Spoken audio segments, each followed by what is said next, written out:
मेरा नाम विकास है और मैं जाति से चमार हूँ। और लेकिन आज मैं यहाँ ब्रह्मधाम में आके ब्राह्मण बन गया। देखो मैंने मनुस्मृति धारण कर ली और जनेऊ भी धारण कर लिया। और जो बाबा साहब के जन्म दिवस पर मनुस्मृति को फूकना चाह रहे हैं, मैं उनसे पूछना चाह रहा, एक किताब वो भी है जिसमें महिलाओं को खेती बताया गया, क्या उसे भी बाबा साहब के जन्म दिवस पर फूकेंगे? अगर वे फूकते हैं तो मैं उनके साथ मंच पर खड़ा होकर उस किताब को फूकने को तैयार हूँ। लेकिन वो नहीं कहेंगे, क्योंकि वो हिंदू धर्म को केवल टारगेट करते हैं। उनका मकसद है हम लोगों को जातियों में तोड़ना, और कोई उनका मकसद नहीं है। बाबा साहब ने कभी मनुस्मृति का दहन नहीं किया, क्योंकि असली जो मनुस्मृति थी उसमें तो कहीं ना कहीं हिंदू को एकजुट करने की बात कही है और उससे ही देश के संविधान की रचना की गई है। लेकिन आज ये कुछ चंद मुट्ठीभर नेता जो है हम लोगों को जातियों में बांटने के लिए, हम लोगों को तोड़ने के लिए इस तरह के षड्यंत्र रच रहे हैं। ऐसे लोगों के बहकावे में कोई भी दलित नहीं आएगा। आज यहाँ हजारों दलित जो है जिन्होंने जनेऊ पहना है और ब्राह्मण बने हैं, क्योंकि हम सब ब्राह्मण हैं। मैं चमार ब्राह्मण हूँ।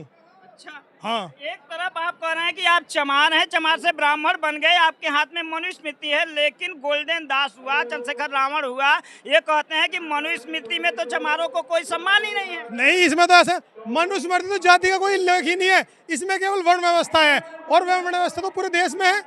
पूरा देश भी वर्ण व्यवस्था चल रहा है और इसमें भी जाति व्यवस्था। आपने मनुस्मृति को पढ़ा? बिल्कुल पढ़ा है। पढ़ने पर कहीं लगा कि इसमें जो दलितों को, चमारों को सम्मान नहीं है? नहीं, ऐसा कुछ नहीं है।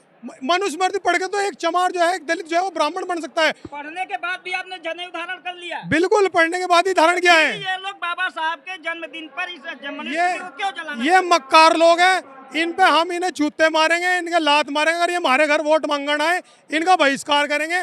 कोई दलित इनके बहकावे में नहीं आना। मैं इन सब दलितों को कहना चाह रहा, ऐसे लोगों को घर में घुसना न दियो। जो रोजा और ये रमजान में इतना वो कर रहे, क्या उन्होंने कभी दलितों का सम्मान किया? बाबा साहब का सबसे ज्यादा अपमान किसने किया? उन लोगों ने किया। क्या उन्होंने कभी दलितों में अपनी बेटी भी आई? अच्छा, बाबा साहब से ज्यादा अपमान कुरान पढ़ने वालों ने किया। कुरान पढ़ने वाले दौलताबाद के किले में किसने किया वहाँ?